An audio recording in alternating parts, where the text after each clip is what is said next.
अस्सलाम वालेकुम। मैं लंदन से वाया दुबई कनेक्टिंग फ़्लाइट लेके पाकिस्तान पहुंचा हूं। और जब यहाँ पहुंचा हूं तो मुझे इमिग्रेशन के ऊपर रोका है कि आपका नाम स्टॉप लिस्ट में है। तो मैंने पूछा कि मेरा नाम स्टॉप लिस्ट में क्यों है, तो उन्होंने कहा कि हमें तो इसका अंदाज़ा नहीं है, लेकिन रेड फ्लैग आ रहा है। तो उसके बाद मुझे ये कहा गया कि NCCIA ने जो है रिक्वेस्ट की थी कि आप रिक्वायर्ड हैं उनको, यानी मैं NCCIA को रिक्वायर्ड हूँ। अभी गुज़श्ता कुछ 4 घंटे से मैं यहाँ एयरपोर्ट पे बैठा हुआ हूँ और बताया जा रहा है कि NCCIA की टीम रास्ते में है। फिर पता चल रहा है कि वो आए हुए हैं, मीटिंग्स कर रहे हैं, और वो आपको यहाँ से लेके जाएंगे। क्या केस है, क्या चार्ज है, अम, क्या ऐसा मैंने किया है, मुझे कुछ अंदाज़ा नहीं है इस चीज़ का, ना ही मुझे बताया जा रहा है।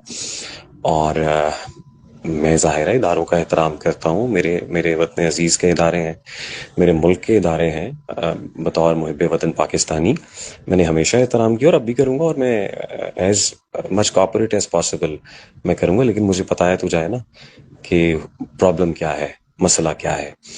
तो बहरकैफ ये इशू है। लेट्स सी क्या करते हैं, कैसे करते हैं। अब बाहर से तो मुझे को पता नहीं है कि बाहर इस वक्त क्या चल रहा है, क्या सिचुएशन है।